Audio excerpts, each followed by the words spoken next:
Hello students, good morning. कैसे हो सभी? आज अपन इस मैट्रिक्स के सेकंड लेक्चर में कंप्लीट अपना जो मैट्रिक्स है वो करेंगे, ठीक है। और जो students first video lecture first नहीं देखे वो इस वीडियो के डिस्क्रिप्शन में जाएं और वहाँ पे एक लिंक है, उस लिंक पे क्लिक करें जिससे आपका फर्स्ट वीडियो आ जाएगा। Okay. Hello students, good morning. कैसे हो सभी?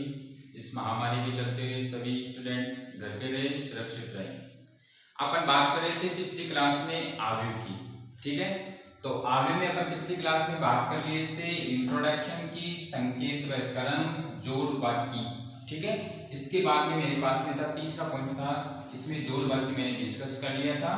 इसमें मैं आज गुणा के बारे में बात करूंगा। जो स्टूडेंट्स पिछली क्लास नहीं ले पाए हैं वो आज इस क्लास से लेने से कोई मतलब नहीं निकला। इस क्लास को लेने का फायदा तब भी होगा जब आप पिछली क्लास का सारा रिपीट करोगे, ठीक है। तो पिछली क्लास आपको मेरे इसी वीडियो में नीचे डिस्क्रिप्शन है, उसमें आप जाकर के पिछली क्लास का भी फायदा उठा सकते हैं। ओके स्टूडेंट्स, मैं बात कर रहा हूं अब मेरे गुणा की। अब मेरे पास में जो तीसरा पॉइंट था, इस तीसरे पॉइंट में मैं बात करूंगा आज गुणा। ओके, गुणा किस प्रकार से किया जाता है? गुणा यानी मल्टीप्लिकेशन सिस्टम हो गया आपका। तो मैं बात करता हूं मैट्रिक्स का। जैसे मेरे पास में ए मैट्रिक्स है m इंटू n और बी मैट्रिक्स है मेरे पास में m इंटू n।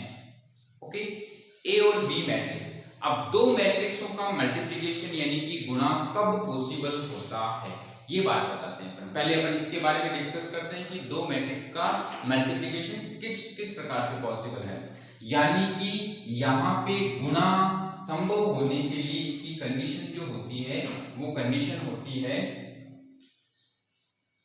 पहले मैट्रिक्स के स्तंभ बराबर दूसरे मैट्रिक्स की पंक्तियां। यानी कि मैं बात कर रहा हूं यहां पे गुणा, जो इसका जो टर्म्स एंड कंडीशन है वो क्या होता है, पहले मैट्रिक्स का स्तंभ बराबर होना चाहिए दूसरे मैट्रिक्स की पंक्तियों के, तभी जाकर के मेरे पास में दो मैट्रिक्सों का जो गुणनफल है वो संभव होता है, ठीक है। तो यहाँ पे मैं स्टूडेंट्स बात कर रहा हूँ ए और बी, दो मेरे पास में यहाँ पे मैट्रिक्स हैं। तो ए मैट्रिक्स में मेरे पास में जो स्तंभ है वो है n और बी मैट्रिक्स है उसमें मेरे पास में पंक्तियां हैं m। तो m और n दोनों बराबर नहीं होते हैं, तो ये जो मेरा a इंटू बी है वो असंभव होगा, मतलब इसका जो मल्टीप्लिकेशन है वो पॉसिबल नहीं होता है। ओके, तो बात करते हैं अपन यहाँ पे एज ए एग्जांपल से, कि एग्जांपल लेकर के मैं आपको बताता हूँ कि कौन सा आपका जो मल्टीप्लिकेशन है वो पॉसिबल है। तो यहाँ पे अपन बात कर रहे हैं, जैसे a में है मेरे 3 इंटू 2 और b में है मेरा 2 इंटू 3। तो यहाँ पे स्टूडेंट्स मैं बात करता हूँ a इंटू बी की, तो a इंटू बी मेरा यहाँ पे पॉसिबल होगा। कैसे? क्योंकि a में मेरे पास में जो स्तंभ है, जो कॉलम है, और जो b में जो मेरे पास में रो है वो क्या है, इक्वल है मेरे पास में। क्योंकि इसमें देखो कॉलम कितने हैं, 2, और इसमें पंक्तियां कितनी हैं, रो कितनी है, 2, तो दोनों इक्वल हैं। तो इसका मतलब ये मेरा गुणनफल पॉसिबल होगा। तो ए बी क्या हो जाएगा, संभव हो जाएगा, पॉसिबल होगा आपका। ओके, जैसे मैं बात करता हूँ स्टूडेंट्स, a बराबर 3 इंटू 3 और b 3 इंटू 2।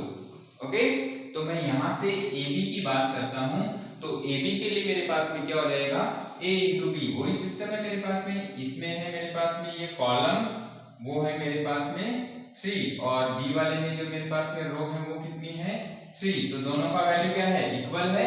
3 और 3 दोनों इक्वल होते हैं, तो क्या हो जाएगा यहाँ पे, ए बी क्या हो जाएगा यहाँ पे मेरा संभव हो जाएगा, पॉसिबल हो जाएगा। ओके, तो स्टूडेंट्स पहले मैं बता दिया हूं आपको कि ए और बी यानी कि दो मैट्रिक्सों का गुणनफल किस प्रकार से पॉसिबल होता है। तो पहले अपन बात कर ली है कि फर्स्ट मैट्रिक्स और सेकंड मैट्रिक्स दोनों की बात कर लिया हूं, पहले में स्तंभ और दूसरे में पंक्तियां बराबर हैं तो मेरा गुणनफल पॉसिबल होगा, मेरा मल्टीप्लिकेशन पॉसिबल होगा। ओके, अब स्टूडेंट्स यहाँ पे मैं एज एग्जांपल से आपको शो करता हूं कि आपका a इंटू बी कैसे। जैसे कि मैं बात करूं बेटा, यहाँ पे a है मेरे पास में 3 2 4 1, ओके, तो ये कितने का हो गया 2 इंटू 2 का। अब नेक्स्ट मैं बात करता हूं बेटा बी में बात कर रहा हूं यहाँ पे, मतलब अब सेकंड इसमें देखो कॉलम कितना है 2, तो अब इसमें रो कितनी होनी चाहिए 2 होनी चाहिए, 1 2 3 4 1 2, तो ये कितने का है मेरा 2 इंटू 3 का, ओके। इसकी जो कोटि है 2 इंटू 2 और इसकी जो कोटि है वो 2 इंटू 3, ठीक है। तो यहाँ पे इसमें जो मेरे पास में स्तंभ है वो 2 है यहाँ पे, और इसमें जो पंक्तियां हैं वो कितनी है 2, तो मेरा गुणनफल पॉसिबल होगा। तो स्टूडेंट्स मैं यहाँ ए बी बराबर याद करता हूं तो ये गुणनफल की प्रक्रिया हो जाएगी आपकी वो 3 2 4 1, और नेक्स्ट स्टूडेंट्स है आपका 1 2 3 4 1 2, ओके। तो यहाँ पे अपन ये बात कर रहे हैं मल्टीप्लिकेशन की। तो यहाँ पे स्टूडेंट्स ए बी कितना हो जाएगा मेरे पास में, बात करता हूं मैं यहाँ पे गुणनफल की। थोड़ा सा स्टूडेंट्स ध्यान दें इसमें, गुणनफल की बात करता हूं तो गुणनफल में मेरे पास में फर्स्ट मैट्रिक्स में क्या करता हूं मैं रो को फिक्स कर लेता हूं, और सेकंड मैट्रिक्स में कॉलमों को फिक्स करता हूं। पहले कॉलम से, फिर दूसरे कॉलम से, और फिर तीसरे कॉलम से मैं मल्टीप्लिकेशन करूंगा। तो बात आती है यहाँ पे गुणनफल की, तो 3 को 1 से मल्टीप्लाई करूंगा 3, 2 को 4 से मल्टीप्लाई करूंगा 8। ये मेरे पास में जो रिजल्टेंट मैट्रिक्स आ रहा है उसका ये क्या हो गया, फर्स्ट रो का फर्स्ट कॉलम का एलिमेंट्स फिनिश हो गया, ओके। अब मैं बात करता हूं इसका रो फिक्स रखेंगे, मतलब फर्स्ट जो मैट्रिक्स है आपका उसका रो में फिक्स रखता हूं, यहाँ पे रो फिक्स रखूंगा तो यहाँ पे बात आएगी नेक्स्ट कॉलम से। तो 3 को 2 से मल्टीप्लाई करूंगा 6, और 2 को 1 से मल्टीप्लाई करूंगा 2, ओके स्टूडेंट्स। यहाँ पे भी वही सिस्टम, तीसरे कॉलम की बात करता हूँ, 3 को 3 से 9, 2 को 2 से 4, ओके। यहाँ से अब मेरे पास में फर्स्ट रो का काम फिनिश हो गया है। अब मैं बात करूंगा सेकंड रो। अब सेकंड रो को फिक्स करूंगा, और इधर सेकंड जो मैट्रिक्स है उसमें फर्स्ट कॉलम, फिर सेकंड कॉलम, और फिर थर्ड कॉलम से मैं बात करता हूँ। तो यहाँ से 4 को 1 से मल्टीप्लाई करूंगा 4, प्लस 1 को 4 से करूंगा 4, ओके। 4 को 2 से 8, 1 को 1 से 1, 4 को 3 से 12, 1 को 2 से 2, ओके स्टूडेंट्स। यहाँ पे इसके बाद में मैं जोड़ बाकी गुणा भाग कर देता हूँ जो भी आ रहा है। तो 11 8 13 8 9 14, तो मेरा रिजल्टेंट मैट्रिक्स है A इंटू बी, वो यहाँ पे ये फाइंड आउट होता है, ओके। ये था मेरे पास में मल्टीप्लिकेशन का सेम सिस्टम होता है बेटा। फर्स्ट जो मैट्रिक्स होगा आपका उसका क्या करेंगे अपन रो फिक्स करते हैं, और जो सेकंड मैट्रिक्स होता है उसका अपन कॉलम फिक्स करते हैं, ओके स्टूडेंट्स। बात होगी गुणा की फिनिश, ठीक है। इसके बाद में मैं बात करता हूं नेक्स्ट वाला जो पॉइंट है मेरा, वो नेक्स्ट पॉइंट है मेरा परिवर्त आव्यूह। कोई भी आव्यूह है उसका परिवर्त कैसे निकालते हैं। परिवर्त यानी ट्रांसफॉर्म सिस्टम हो गया। जैसे कि मेरे पास में ए मैट्रिक्स है 1 2 3 4 1 2, ओके। तो ये मेरा जो मैट्रिक्स है वो है कितने का है मेरा मैट्रिक्स, ये 2 इंटू 3 का, ओके। तो इसका मुझे ट्रांसफॉर्म निकालना है, यानी कि परिवर्त निकालना है। तो स्टूडेंट्स मैं पहले इस परिवर्त की डेफिनेशन बता देता हूं। किसी भी मैट्रिक्स का आप परिवर्त निकालते हैं तो रो को कॉलम में और कॉलम को रो में चेंज कर देते हैं, तो किसी भी मैट्रिक्स का परिवर्त कहलाता है। तो मैं बात करता हूं यहाँ पे ए मेरे पास में है 2 इंटू 3। आप यहाँ पे अपन ए की पावर टी यानी कि इसका परिवर्त रूप, ओके, ये परिवर्त रूप हो इसका। तो ए की पावर टी मैंने बोला था डेफिनेशन में, रो को कॉलम और कॉलम को रो में चेंज कर देंगे तो किसी भी मैट्रिक्स का परिवर्त कहलाता है। तो मेरे पास में ये जो फर्स्ट रो है इसको मैं फर्स्ट कॉलम बनाऊंगा, कितना जाएगा 1 2 3। ये जो सेकंड रो है इसको मैं सेकंड कॉलम बनाऊंगा, ओके।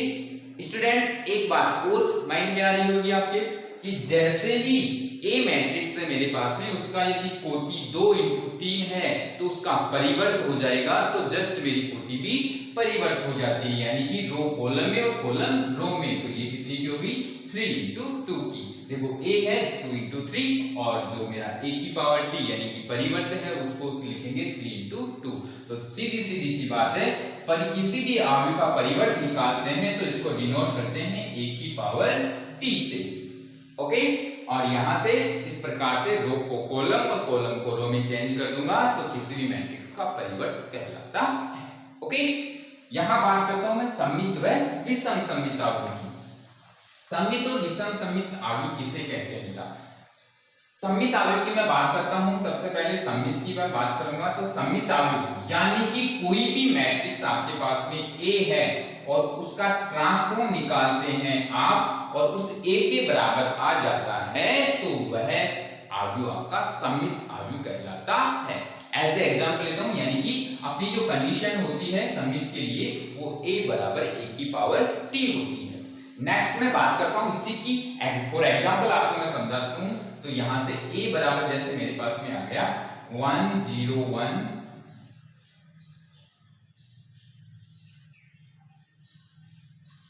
1 0 1, फिर मेरे पास में आ गया यहाँ पे 0 1 0 1 0 1।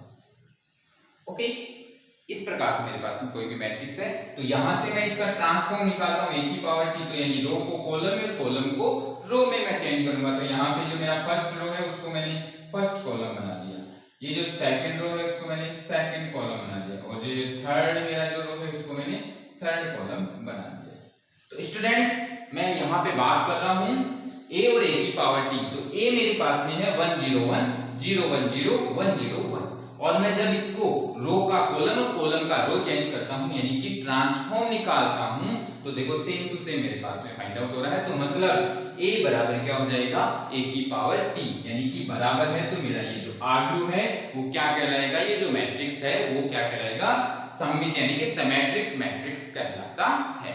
ओके स्टूडेंट्स, मैं बात करता हूं इसी में एक और चीज जो आपकी कंसेप्ट क्लियर करती है। मैं स्टूडेंट्स यहाँ पे बात करता हूं कि आपके पास में यदि A मैट्रिक्स 2 into 3 है तो इसका 2 into 3 का कभी भी आपका सममित अवयव प्राप्त नहीं होगा। ऐसा अवयव कभी भी सममित नहीं होता। क्यों स्टूडेंट्स, यहाँ पे मैं बात करता हूं यदि आप a का a की पावर t इसका ट्रांसफॉर्म निकालेंगे तो यहाँ पे इसका जो कोटि है वो चेंज हो जाएगा, 3 into 2 का होगा। और स्टूडेंट्स मैं अभी बोला था चेंज नहीं होना चाहिए कोई भी मैट्रिक्स। तो देखो चेंज हो गया, ये 2 into 3 का है, ये कितने का है 3 into 2 का।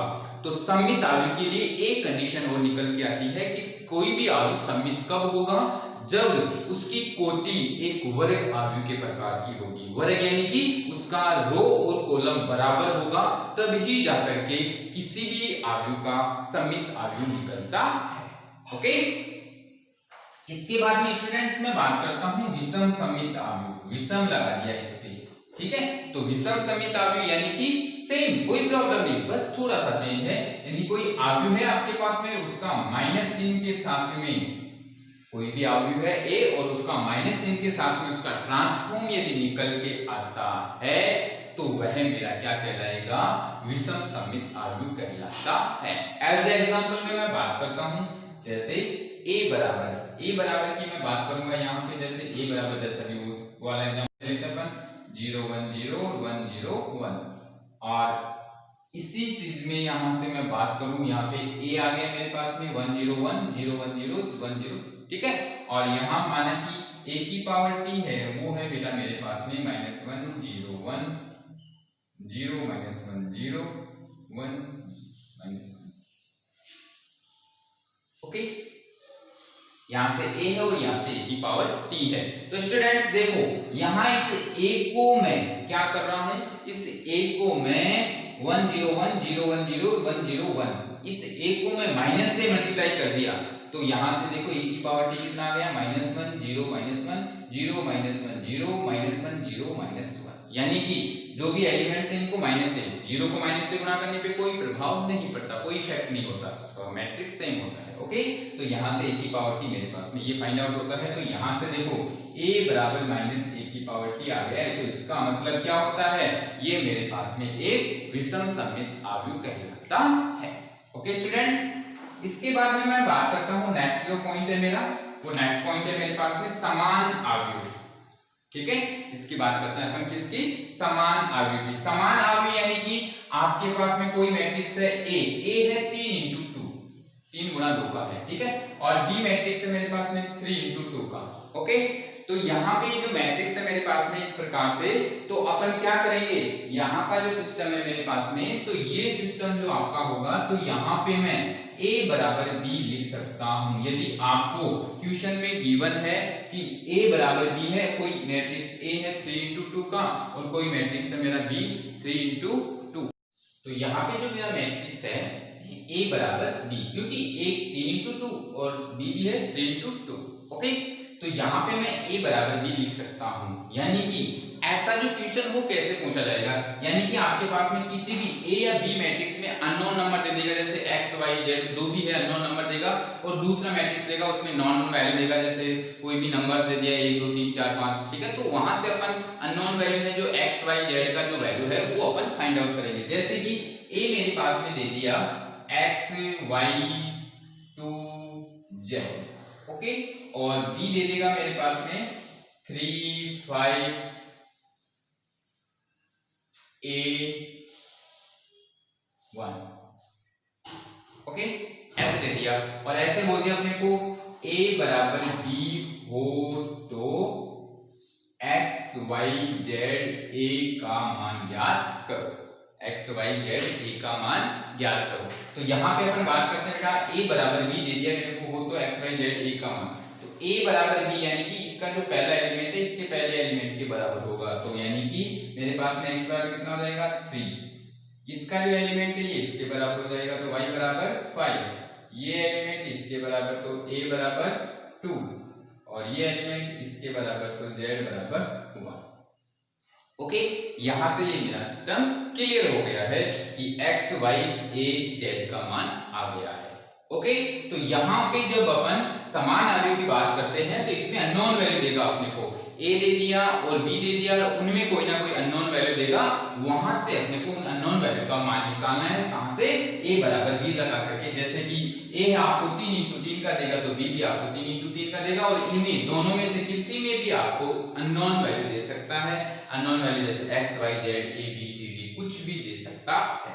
ओके, तो यहाँ पे ये मेरी बात हो गई थी कंप्लीट की समान अवयव सारा का सारा सिस्टम। अब इसकी कुछ बेसिक चीजें हैं, मैंने आपको बताया था कि लगभग 25 मिनट के आसपास अपना ये जो चैप्टर है लगभग अपन इसकी जो कंसेप्ट है वो क्लियर कर सकते हैं। जो क्वेश्चंस हैं वो आराम से आप इन कंसेप्टों को पढ़ोगे तो क्वेश्चन में आपको कोई भी प्रॉब्लम नहीं आएगी, ठीक है।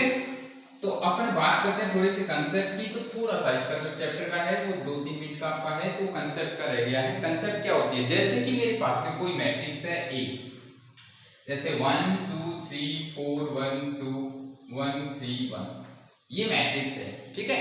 तो कंसेप्ट की मैं बात करता हूँ यहाँ पे, तो ये कोई A मैट्रिक्स है, तो यदि इस A मैट्रिक्स को किसी कांस्टेंट राशि से मैं मल्टीप्लाई करता हूँ तो मैट्रिक्स का प्रत्येक एलिमेंट उस कांस्टेंट राशि से मल्टीप्लाई होता है। जैसे मैं निकालना चाहता हूं 2a, यानी कि मैं a को किससे मल्टीप्लाई कर रहा हूं, 2 से मल्टीप्लाई कर रहा हूं, तो 2 से मल्टीप्लाई करेंगे तो 2 4 6 8 2 4 2 6 2।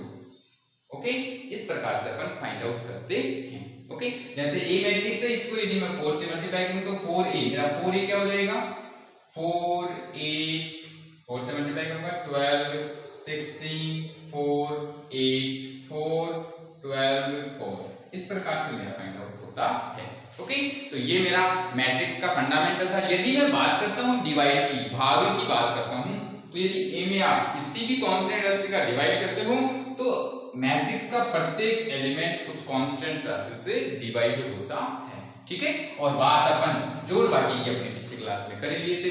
तो जो स्टूडेंट्स पिछली क्लास से वंचित थे, पिछली क्लास नहीं जिसको पता है, तो वो अपने डिस्क्रिप्शन में जाए और पिछली क्लास को आराम से इजी तरीके से देखे। पिछली क्लास आप देखोगे तब ही जाकर के आज की क्लास आपको समझ में आएगी, ठीक है। All the best.